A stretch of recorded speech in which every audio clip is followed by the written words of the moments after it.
ادھورے چھوڑ کے مر جاتے ہیں۔ اکثریت اگر میں کہوں بلکہ 99% کہوں 100% کہوں تو بھی میری بات غلط نہیں ہے کہ اپنے سارے ذہنی منصوبوں کو ہر انسان ادھورا چھوڑ کے چلا جاتا ہے۔ ہمارے بس میں ہوتا تو ہم اپنی ساری چیزوں کو مکمل کر کے یہاں سے جاتے، بلکہ جاتے ہی نہیں۔ اگر ہم سے پوچھا جاتا تو ہم تو مرنا ہی نہیں چاہتے، چاہے کوئی بوڑھا ہے، چاہے کوئی جوان ہے، چاہے کوئی فقیر ہے، چاہے کوئی امیر ہے، ہم تو مرنا نہیں چاہتے۔ لیکن ہم دیکھتے ہیں کہ کس طرح بے بسی کے ساتھ کوئی ہمیں ساری اپنی محنتوں سے نکال کے لے جاتا ہے۔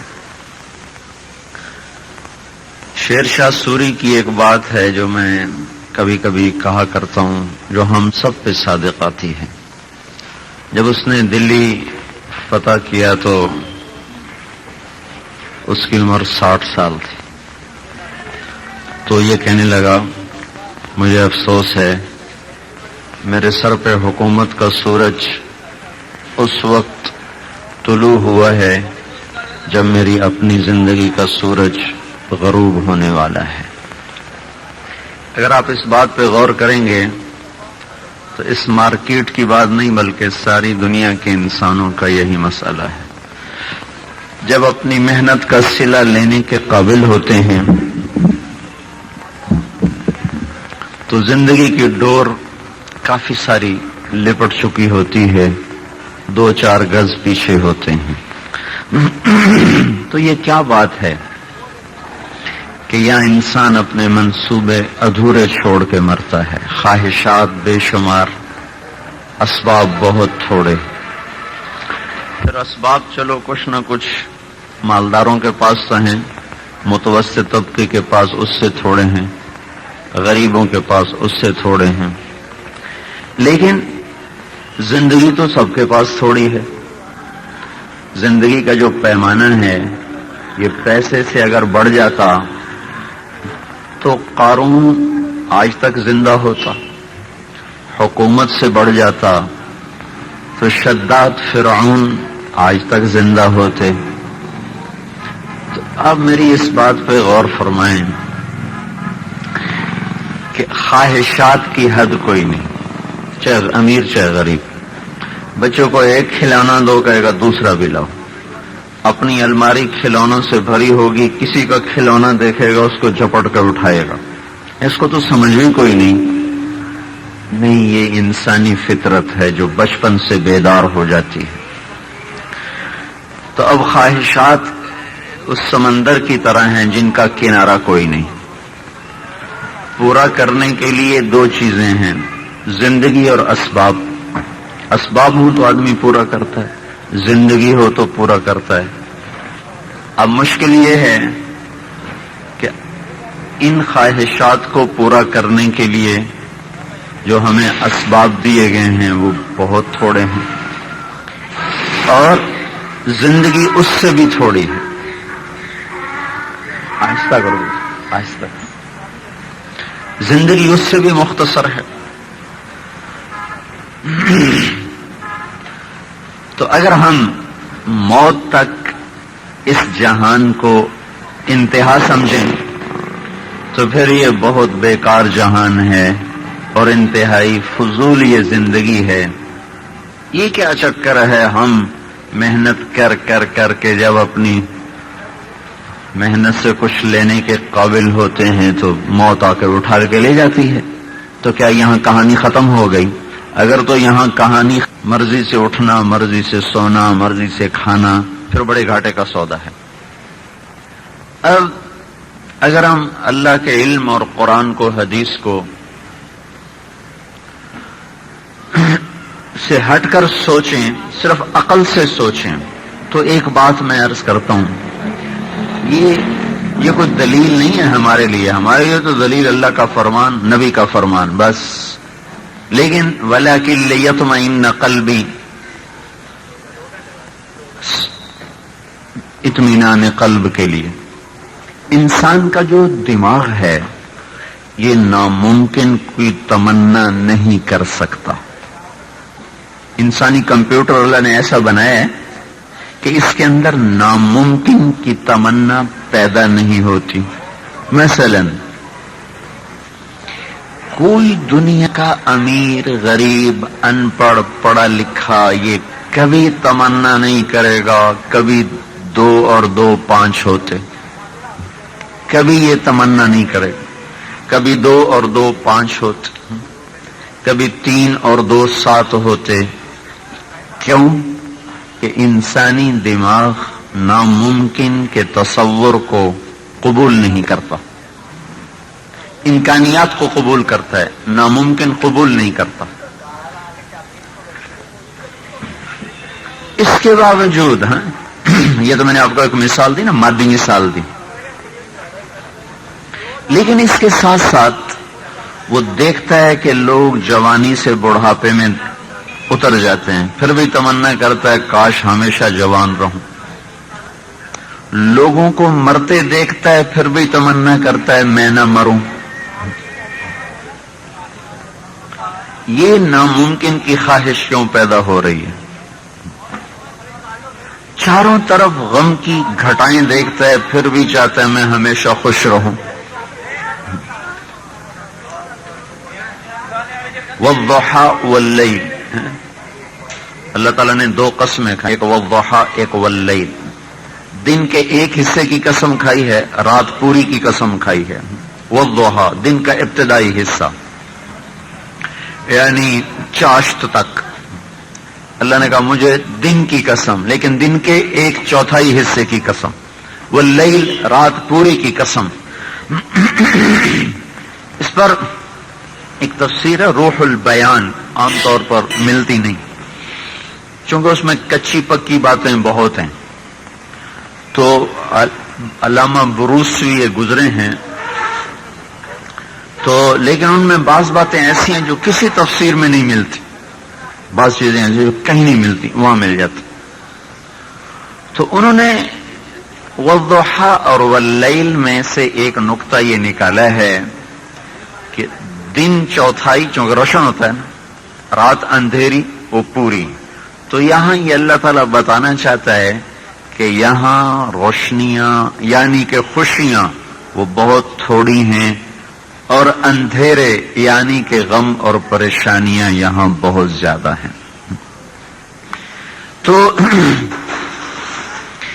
اس کائنات کا ڈیزائن ایسا ہے کہ یہ انسان کی خواہشات کو توڑتی رہتی ہے.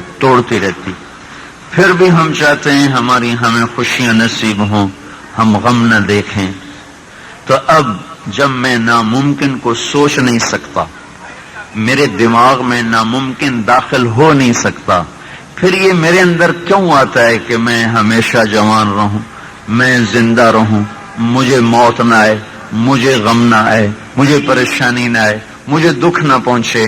یہ اس بات کی علامت ہے کہ کوئی جہان اس کائنات میں چھپا ہوا ہے جہاں جوانی ہمیشہ ہوگی, جہاں خوشیاں ہمیشہ ہوں گی, جہاں غم کوئی نہیں ہوگا, جہاں دکھ کوئی نہیں ہوگا. میرے اندر میں اس تمنا کا اٹھنا یہ ایک عقلی دلیل ہے کہ آخرت موجود ہے, آخرت موجود ہے. پھر اس کے برعکس انسانی تمنا ہے کہ مجرم کو سزا ملے, مجرم کو سزا ملے. لیکن یہاں تو اکثر مجرم آزاد پھرتے ہیں, جیلوں میں ہمارے ساتھی گشت کرتے ہیں. 70% لوگ بے گناہ پھنسے پڑے ہیں, صرف 30% مجرم ہیں, اور ان کے بھی چھوٹنے کے ہزاروں راستے ہیں. کیونکہ پاکستان کا قانون ہی ایسا ہے کہ انسانوں کا بنایا ہوا, انسانوں میں سے بھی غیر مسلم کا بنایا ہوا, وہ بیچارہ کیا جانے عدل کیا ہوتا. انسانی فطرت ہے کہ مجرم کو سزا ملے. چلو ہم نے ایک کو پکڑ لیا, پاکستان کی کمزور عدالت نے بھی اس کو پھانسی کا حکم دے دیا, اس نے 10 قتل کیے ہوئے اور وہ پھانسی بھی چڑھ گیا. تو وہ تو ایک کے بدلے میں قتل ہوا ہے، 9 کا بدلہ تو ابھی باقی ہے. یہ اب کس سے لیں؟ کبھی کبھی آپ اخبار میں پڑھتے ہیں نا 10 دفعہ پھانسی کی سزا، اور 10 دفعہ کس کو پھانسی دیں گے؟ یہ تو پہلی پھانسی پہ ہی مر گیا، تب مردہ کو دیتے رہو 1000 دفعہ پھانسی، اسے تو کچھ پرواہ نہیں. الشاۃ المذبوحۃ لا یلمها السلخ، جو بکری ذبح ہو جائے اسے کھال کھینچنے کی تکلیف کب ہوتی ہے؟ تو یہ ایسا ادھورا جہان ہے کہ نہ خواہشات کی تکمیل ہے، نہ محنت کا صلہ ہے، نہ جرم کی سزا ہے. 100 آدمیوں کا قاتل ہے، پکڑا گیا، وہ جو ایک دفعہ پھانسی چڑھے گا تو باقی جو 99 ہیں وہ بدلہ کہاں سے لیں گے؟ تو اللہ نے ایک جہان کہیں چھپایا ہوا ہے جہاں پورا پورا بدلہ ملے گا. کل نفس ذائقۃ الموت وانما توفون اجورکم یوم القیامہ. اب میں قرآن کو پیش کرنے لگوں. میں پہلے عقلی بات کی تھی نا، یہ کچی بھی ہے پکی بھی ہے، قبول بھی کرو رد بھی کرو، کوئی فرق نہیں، لیکن ٹھوس بات میں اب کہنے لگا. کل نفس ذائقۃ الموت، ہر ایک نے موت کا ذائقہ چکھنا ہے. پھر کہاں جائے گا؟ ثم توفون اجورکم یوم القیامہ. پھر ایک دن آنے والا ہے جس کو قیامت کہا جاتا ہے. وہ کیسے آئے گا؟ فَإِذَا جَاءَتِ الطَّامَّةُ الْكُبْرَى، وہ ایک ہنگامہ ہوگا. فَإِذَا جَاءَتِ الصَّاخَّةُ، وہ ایک چیخ ہوگی. فَإِذَا نُقِرَ فِي النَّاقُورِ، وہ ایک آواز ہوگی جو پھونکی جائے گی. إِن كَانَتِ إِلَّا صَيْحَةً وَاحِدَةً، وہ ایک خوفناک آواز ہوگی. فَإِنَّمَا هِيَ زَجْرَةٌ وَاحِدَةٌ، وہ ایک زبردست قسم کی ڈانٹ ہوگی. یہ قرآن اس کو اس طرح مختلف عنوان دے دے کر ہمیں جھنجھوڑنا چاہتا ہے. وہ ہمیں ان چھوٹی چھوٹی دکانوں میں جو لگ کر ہم اللہ کو بھول گئے، تو اس طرح قرآن ہمیں جھنجھوڑتا ہے کہ کہاں جا رہے ہو، کچھ پتا بھی ہے تمہارے ساتھ کیا ہونے والا ہے، تمہاری مارکیٹوں کے ساتھ، ان گھروں دکانوں کے ساتھ کیا ہونے والا ہے، کچھ تمہیں خبر ہے؟ اذا زلزلت الارض زلزالها، تمہیں وہ دن بھول گئے جب زمین میں زلزلہ آئے گا. یوم تشقق الارض عنہم، جب یہ زمین چرتی چلی جائے گی، پھٹتی چلی جائے گی، پھٹتی چلی جائے گی. اور پھٹے گی تو کیا ہوگا؟ صرف ہماری زمین میں 50 کلومیٹر تک مٹی، لوہا، پتھر، ریت، چونا ہے، اور ہماری زمین کا حجم ہے 24,000 کلومیٹر. اس میں سے صرف 50 کلومیٹر کی پٹی ہے جس میں یہ سب کچھ بھرا ہوا ہے، مٹی، ریت، پتھر، یہ سب. 50 کلومیٹر کے نیچے پھر آگ ہی آگ ہے، آگ ہی آگ. ہم ایک آگ کی کشتی پر بیٹھے ہوئے، آگ کے گولے پر بیٹھے ہوئے ہیں. اور جب اللہ زمین پھاڑے گا، وَإِذَا الْأَرْضُ مُدَّتْ، جب وہ پھاڑے گا تو وہ آگ اندر سے یوں نکلے گی جیسے پانی ابلتا اور اچھلتا نکلتا ہے. تو یہ مارکیٹیں کہاں جائیں گی؟ پھر ہمارے بنے ہوئے گھر کہاں جائیں گے؟ کوئی نشان باقی رہ جائے گا؟ الجبال کالعہن المنفوش، پہاڑ روئی کی طرح. الناس کالفراش المبثوث، انسان پتنگوں کی طرح. سمندر وَإِذَا الْبِحَارُ سُجِّرَتْ، ان میں آگ لگ جائے گی. جانور وَإِذَا الْوُحُوشُ حُشِرَتْ، جن جانوروں سے ہم بھاگتے ہیں، وہ ہم سے بھاگتے ہیں، وہ بھاگیں گے انسانوں کی طرف، انسان بھاگیں گے ان کی طرف. آج شیر، چیتا، ہاتھی، انسان سب کٹھے کھڑے ہوں گے اور سب کی چیخ و پکار ہوگی، کسی کو ہوش نہیں ہوگا. شیر کو پھاڑنے کا ہوش نہیں، سانپ کو کاٹنے کا ہوش نہیں، انسان کو دوڑنے کا ہوش نہیں.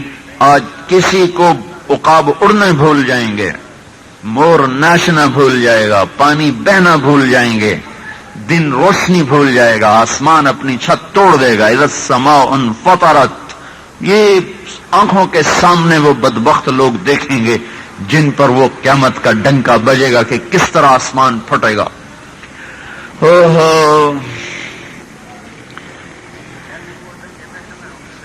دکتل الارض دکن دکا، جب یہ زمین ٹکڑے ٹکڑے کر دی جائے گی. اذا دکتل الارض دکن دکا.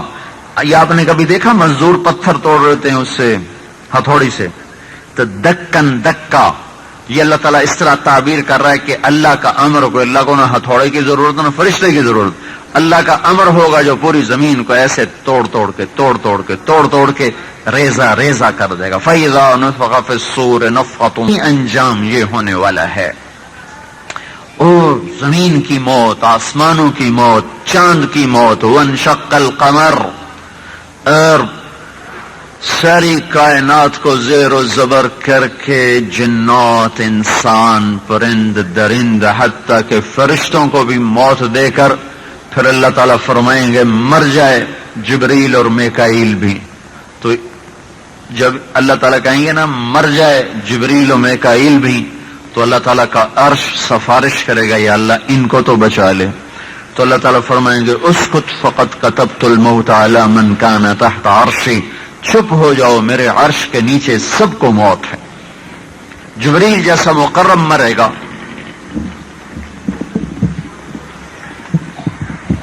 میکائیل جیسا مقرب مرے گا، پیچھے رہ جائے گا اسرافیل.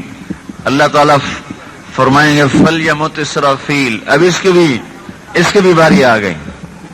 وہ جو سور پکڑ کے پھونک رہا ہوگا تو اس کے ہاتھ ایسے ہو جائیں گے. تو سور اتنی بلا ہے، اتنا بڑا ہے، اگر ساری دنیا کے انسان جنات کی روحوں کو اس میں ڈالا جائے سب اس میں سما جائیں گے. وہ اتنی بڑی چیز ہے وہ. تو وہ اس کے ہاتھ یوں نیچے گریں گے، سور ایسے معلق ہو جائے گا، پھر لہراتا ہوا اڑتا ہوا اللہ کے عرش کے اوپر جا کر ٹک جائے گا. اس کے بعد اوپر اللہ اور نیچے ملک الموت. تو اللہ تعالیٰ فرمائیں گے کون باقی؟ کہیں گے یا اللہ اوپر تو باقی، نیچے میں. تو اللہ تعالیٰ فرمائیں گے موت مر جا اسی طرح جیسے یہ سب مر گئے. تو اگر اس وقت مخلوق ہوتی تو ملک الموت کی چیخ سن کر ٹکڑے ٹکڑے ہو جاتی، پر وہ تو پہلے ہی ٹکڑے ٹکڑے ہو چکے. تو وہ بھی چکرا کے گرے گا. جب سب موت کے اندھیروں میں گم ہو جائیں گے تو پھر اللہ تعالیٰ فرمائے گا من کان لی شریکا فلیأت، ہے کوئی میرا شریک جو میرے سامنے آئے. پھر دوبارہ اللہ تعالیٰ کہے گا من کان لی شریکا فلیأت، ہے کوئی میرا شریک جو میرے سامنے آئے. پھر تیسری دفعہ کہیں گے من کان لی شریکا فلیأت، ہے کوئی میرے مقابلے میں آئے.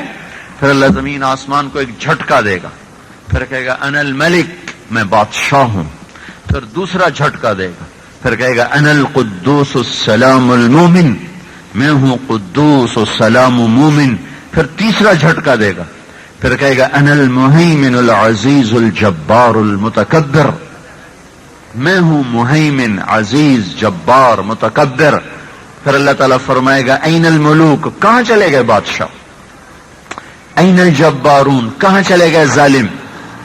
این المتکبرون، کہاں چلے گئے تکبر کرنے والے؟